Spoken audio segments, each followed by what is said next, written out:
For over 500 years, Niccolò Machiavelli's name has been synonymous with cunning, manipulation, and ruthless pragmatism. Yet this Renaissance political theorist was not advocating for evil. He was offering a brutal diagnosis of how power actually works in the real world.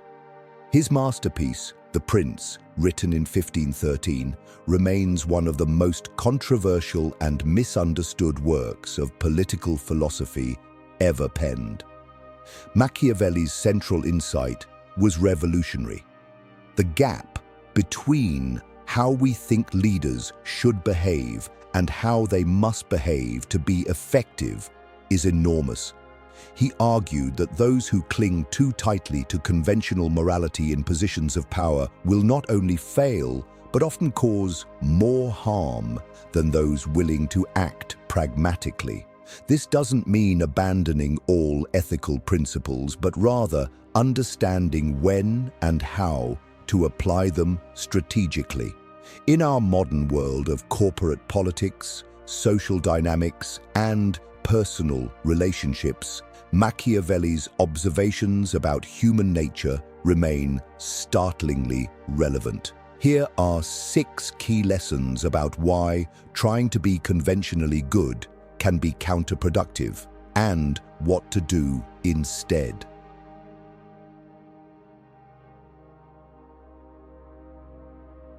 Machiavelli wrote, "Many have imagined republics and principalities that have never been seen or known to exist in reality."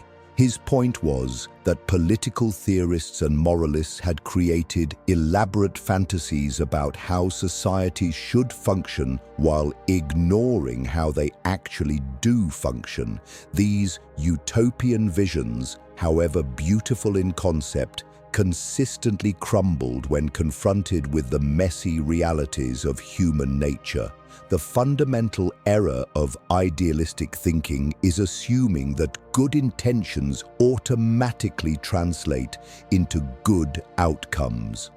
Those who focus exclusively on how people ought to behave, building their strategies around assumptions of universal honor, honesty, and selflessness, consistently find themselves outmaneuvered by those who understand that people are primarily motivated by self-interest, fear, and ambition. This doesn't make humans inherently evil, but it acknowledges that survival instincts and personal gain often override noble intentions, especially when resources are scarce or stakes are high. Consider the well-meaning non-profit director who structures their organization, assuming all volunteers will show up consistently out of pure altruism, versus the director who builds systems accounting for the reality that people have competing priorities, personal crises, and fluctuating motivation levels. The first organization suffers constant disruption and disappointment. The second creates sustainable impact by working with human nature rather than against it. In business negotiations, this disparity becomes even more pronounced. If you're negotiating a deal, assuming the other party will be completely transparent about their bottom line, timeline pressures, and alternative options, you're likely to get a worse outcome than someone who understands that strategic withholding of information is standard practice. The idealist enters the room with their cards face up, believing this demonstrates integrity, while their counterpart carefully manages information flow to maintain negotiating leverage. The result is predictable. The idealist gets exploited. The realist gets results. This pattern extends beyond formal negotiations into everyday workplace dynamics. The manager who assumes all employees are equally committed to company goals, without understanding individual career ambitions and personal motivations, will struggle to build effective teams. Meanwhile, The manager who recognizes that some people are motivated by recognition, others by autonomy, and still others by security or advancement opportunities, can craft approaches that align individual self-interest with organizational objectives. The gap between idealistic management theory and practical leadership effectiveness is vast, and those who bridge it successfully are those who accept humans as they are, not as management textbooks suggest they should be.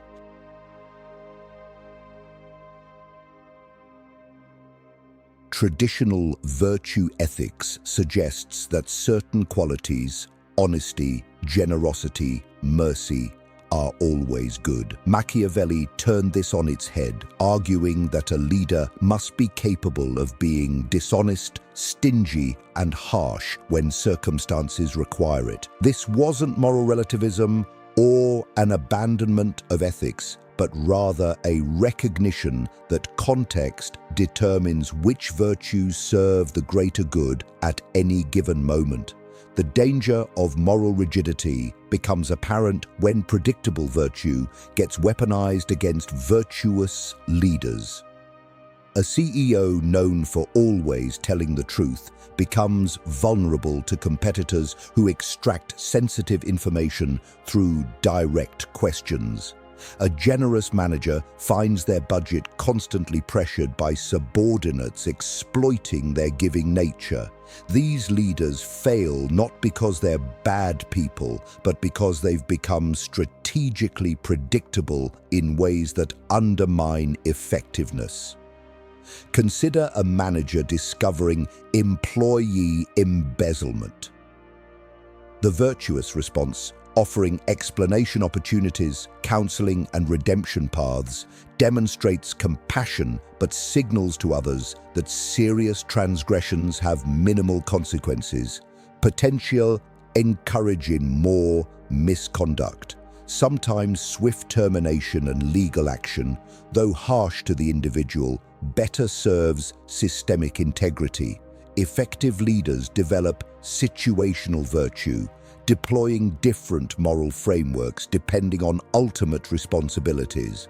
A parent might honestly discuss family financial struggles with a teenager to teach responsibility, but withhold the same information from a 7-year-old to preserve security. The underlying value, protecting and nurturing the child, remains constant, but expression shifts based on context and capability. The key insight: rigid adherence to any single moral framework creates predictable vulnerabilities others will exploit. Effective leaders maintain response toolkits, choosing based on situational demands rather than moral comfort. True ethical leadership sometimes requires accepting discomfort from acting against natural inclinations in service of larger responsibilities.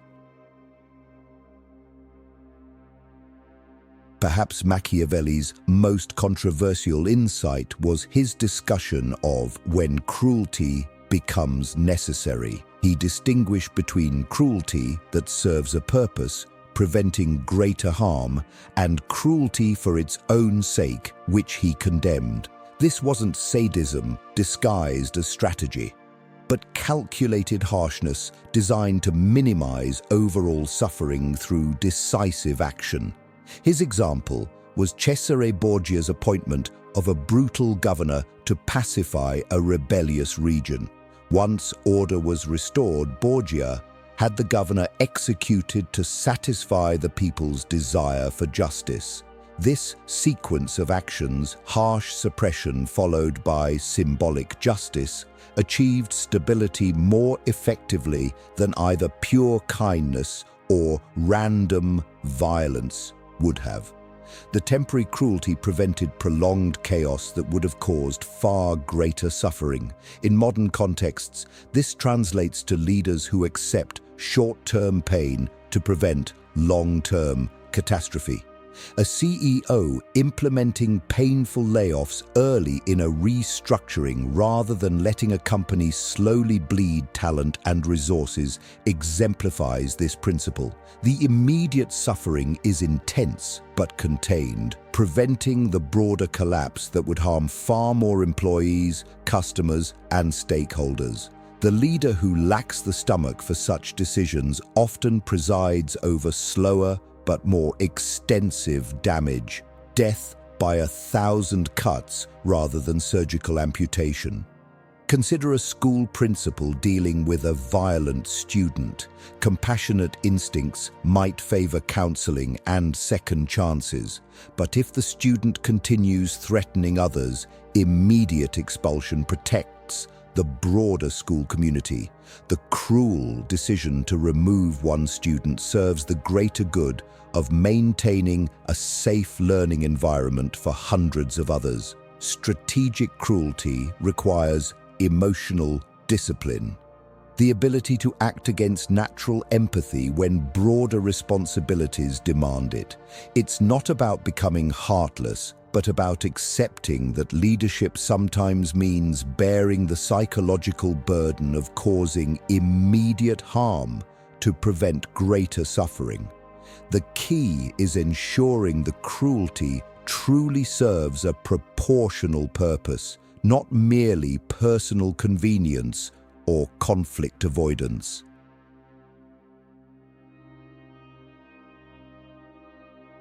Machiavelli's famous observation that it is better to be feared than loved is often misunderstood as advocating for tyranny. His actual argument was more nuanced. While being both feared and loved is ideal, if you must choose one, fear is more reliable because it depends on consistent consequences rather than fickle emotions. He understood that love is fundamentally unstable as a foundation for authority. Love is voluntary and can be withdrawn at any time based on changing circumstances or perceptions.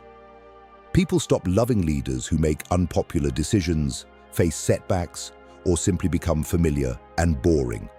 A beloved CEO can become despised overnight when forced to cut benefits or restructure departments. Popular teachers lose student affection when they assign challenging work or enforce strict deadlines.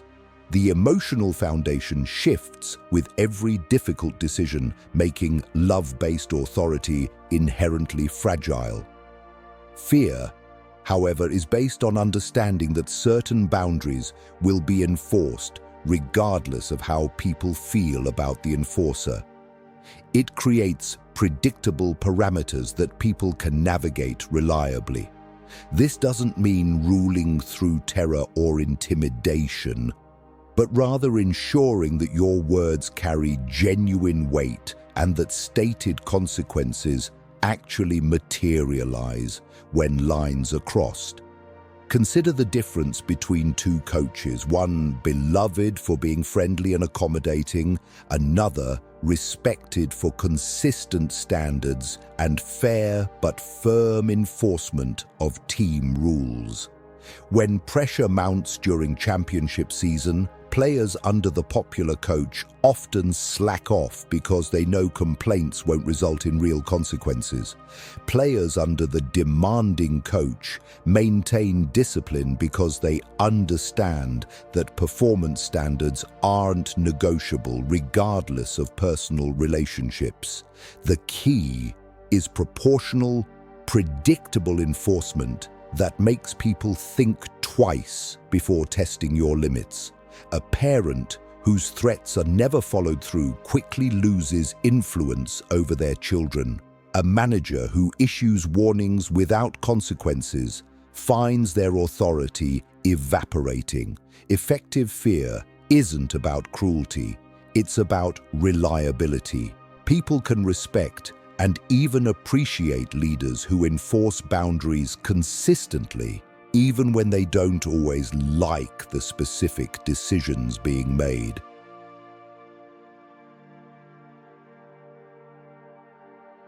One of Machiavelli's most psychologically sophisticated insights was that appearing virtuous is often more important than being virtuous. He understood that leadership is partly theater.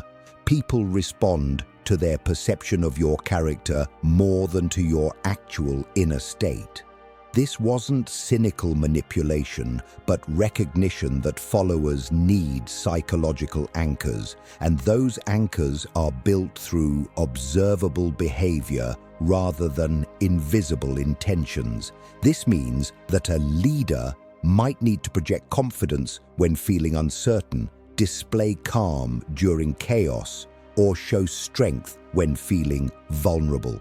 The alternative, complete emotional transparency, can undermine the psychological security that followers need from their leaders.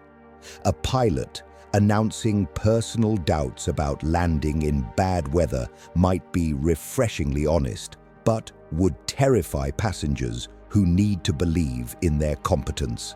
Similarly, a CEO expressing every financial worry to employees might satisfy their own need for authenticity, but could trigger panic that damages the very company they're trying to save. The performance aspect extends crucially to timing and context. Displaying mercy after demonstrating strength sends a radically different message than showing mercy from a position of weakness. The same action, forgiving a subordinate's mistake, can be perceived as either magnanimous leadership or ineffective softness depending on the surrounding circumstances. A manager who has consistently enforced standards can afford to show flexibility. One who rarely disciplines anyone will be seen as pushover when they finally try to be lenient. Consider how different audiences require different performances of the same core values. A parent might emphasize their protective strength when dealing with their child's school bully, but highlight their empathy and understanding when their child confesses to making mistakes.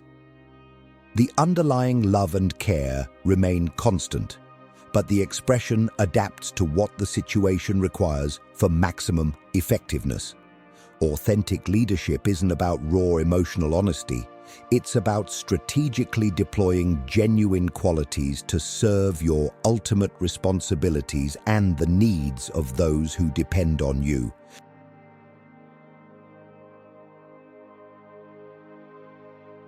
Perhaps the most philosophically challenging aspect of Machiavellian thinking is the idea that sufficiently important outcomes can justify otherwise unethical methods.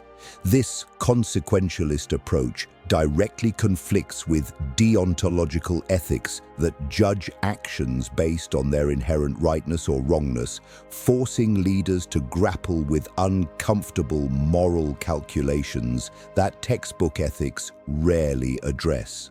Machiavelli argued that when the stakes are high enough, preserving political stability, preventing war, protecting many lives, actions that would normally be considered immoral become not just acceptable, but morally required. The leader who refuses to lie to prevent a catastrophic war may be technically honest, but practically responsible for enormous suffering. A surgeon who breaks patient confidentiality to prevent a deadly epidemic prioritizes collective welfare over individual privacy rights. Consider a CEO who discovers a critical safety flaw in their product just before a major product launch. Admitting the flaw publicly would bankrupt the company and destroy thousands of jobs, but quietly fixing it through an enhancement update preserves livelihoods while addressing the danger. The deception serves a greater good, even though it violates transparency principles. Similarly, a military commander might sacrifice a small unit to save a larger force, accepting the moral burden of deliberately causing some deaths to prevent greater casualties. This framework doesn't provide a blank check for any behavior. The ends must genuinely be proportional to the means, and the calculation must include long-term consequences for trust and institutional integrity. A politician lying about personal scandals cannot claim the same moral justification as one concealing military strategy from enemies. The key test is whether the alternative, strict adherence to moral rules, would produce demonstrably worse outcomes for more people.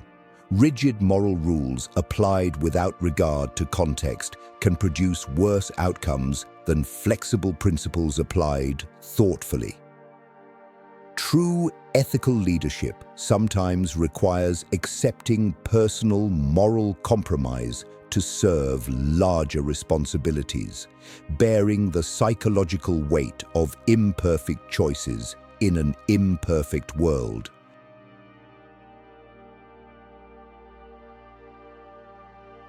Machiavelli's insights remain uncomfortable because they force us to confront the gap between our moral aspirations and the practical requirements of effectiveness in a complex world. He wasn't advocating for the abandonment of ethics, but rather for a more sophisticated understanding of when and how to apply moral principles. The most successful leaders, negotiators, and individuals throughout history have intuitively understood these dynamics. They've learned to project strength when necessary, show mercy strategically, and adapt their approach based on circumstances rather than ideology.